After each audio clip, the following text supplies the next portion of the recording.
नमस्कार मंडळी, दिवाळीनिमित्त मी एक आठवडा माझ्या माहेरी राहिले होते. जसं की पाडव्याचा दिवस होता बुधवार, तशी गेली होती मी. तर दुसऱ्या आठवड्याच्या बुधवारी आली. अशी कंप्लीट एक आठवडा राहिली होती मी. आणि त्याच्यात बऱ्याचशा गोष्टी खाल्ल्या पिल्या आणि त्याच शेअर करते तुम्हाला. कसं आहे, जास्त व्लॉग काढणं तर झालं नाही, कारण अनकम्फर्टेबल फार फील होतं आणि एखाद्याला आवडतं, एखाद्याला नाही आवडत. त्यामुळे मग मी जास्त प्रेफर केलंच नाही. जास्त करून स्वतःलाच घेण्याचा प्रयत्न केला आणि ठीक आहे म्हटलं, जसं शूट होईल तसं. आणि आज तेच जेवढ्या पण दिवसाचे व्लॉग्स आहेत ना, ते टाकते मी. आणि काय काय खाल्लं आहे मी, काय काय मजा केली आहे माझ्या माहेरी, तेच सगळं तुम्हाला दाखवते. मी पण काय काय खाऊ घातलं आहे. म्हणजे मी पण पावभाजी केली होती, पुलाव केला होता, पण ते पण माझ्याने काही शूट झालं नाही. कसं आहे, एक रिलॅक्सेशन असतं ना, ते घ्यावं म्हटलं जरा. आणि त्यामुळे मम्मी अजिबात काही शूट केलं नाही. तर मम्मी इथे ना राजमा करत होती आणि ती छान बनवते राजमा. या आधी तिने जे मला खाऊ घातला होता ना, तर तो खूप छान होता. आणि जेव्हा क्वांटिटी वगैरे वाढते ना, त्यावेळी ऑब्वियस आहे थोडीशी चव इकडे तिकडे होते, पण हाही छान होता. आणि भाताबरोबर लोक म्हणतात, पण हा मला चपातीसोबत पण खूप आवडली ही भाजी. तर माझी आत्या आली होती, मामा होते, आजी होती माझी, काकी काका, माझ्या बहिणी, माझा भाऊ. फक्त पप्पा दुकानात गेलेले होते, तर त्यांचा पण डब्बा दुकानातच देऊन दिला. आणि छान मस्त सगळ्यांनी बसून जेवण वगैरे केले. मम्मीला म्हटलं मला छान ताट करून दे शूटसाठी, तर तिने बघा किती भरून ताट दिलं होतं मला. आणि म्हणजे खूप मस्त वाटतं जेव्हा माहेरी असतो, तेव्हा एक पॅम्परिंग वेगळ्या लेवलची असते.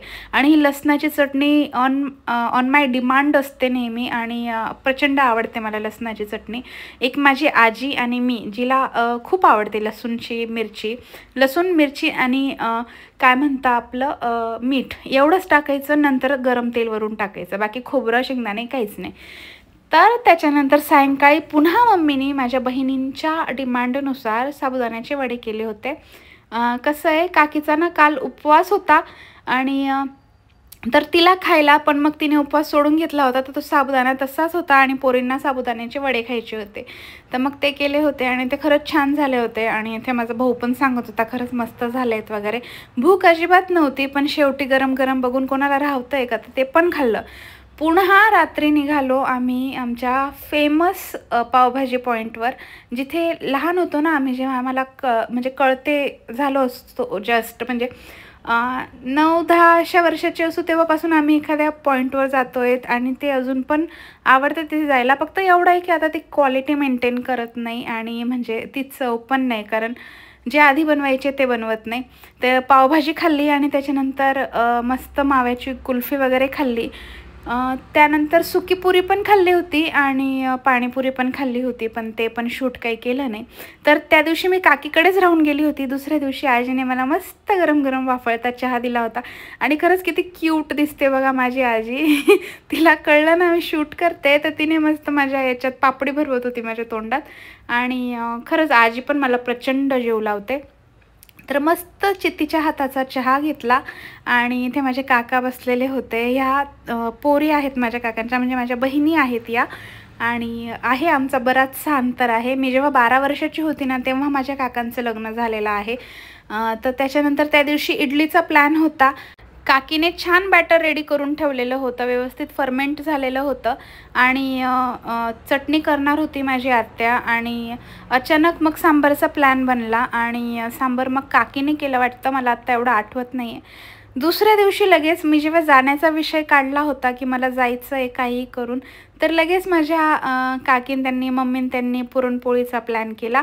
आणि माझी मम्मी मस्त पोळ्या करते, म्हणजे आत्यान त्यांनी सगळं काही रेडी करून ठेवलेलं होतं. सकाळपासून डाळ वगैरे शिजवली, पुरण वगैरे सगळं त्यांनी रेडी वगैरे करून ठेवलं.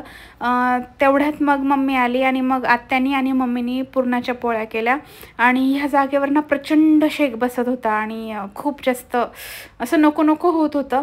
माहीत नाही कसं काय करतात ह्या या लेडीज वगैरे. आणि खरंच म्हणजे जितक्या खायला छान लागतात ना या पुरणपोळ्या, तितकी मेहनत असते. पण हां, आपल्या तव्याच्या पोळीला ही पोळी मानत नाही, म्हणजे ही पोळी बेस्टच लागते. जी खापराची असते ती. तव्याच्या पोळ्या तुम्ही कितीही खा, तुम्हाला ती पुरणपोळी पण खाल्ल्यासारखी वाटत नाही. स्पेशली जे कसमादेचे लोक आहेत, जे खानदेशचे लोक आहेत, त्यांना त्या तव्याच्या पोळ्या अजिबात आवडत नाही. ते म्हणजे त्या फेवरमध्येच नाही येत ते, की ते अशा पोळ्या असतात बा पुरणाच्या, त्यांना अशी मस्त भरलेली अशी जड पुरणपोळी आवडते. आणि तरच आंबा रस असू दे किंवा खीर असू दे किंवा दूध असू दे, अक्षरशः आमटी असू दे, पण हीच पुरणपोळी चव देते. आणि मला सुद्धा ही पुरणपोळी आवडते. मला तव्याच्या पोळ्या जास्त आवडत नाही, आवडली पण ती तव्याची डायरेक्ट ताटावर अशीच आवडते. अदरवाईज मग ही पोळी, शिळी पोळी मी 3 दिवस 4 दिवस 5 दिवस शिळी होऊ द्या तरी खाऊ शकते गरम करून करून. फक्त तूप हवं आणि मग तर मज्जाच येते ही पुरणपोळी खायला. आणि पावसाचं तर काही कळतच नाही, म्हणजे अचानक सुरू झाला, इतकं कडक ऊन होतं, असं वाटतसुद्धा नव्हतं पाऊस पडणार आहे. आणि कळतच नाही नेमकं काय होतं आहे. मे महिन्यापासून कंटिन्यू पाऊस चालू आहे आणि कोणताही ऋतू असू द्या तो कंटिन्यू पडतोच आहे. असू द्या. मस्त जेवण वगैरे केलं, रात्री घरी गेले आणि भावाने मस्त लोटे चोको पाय दिलं होतं.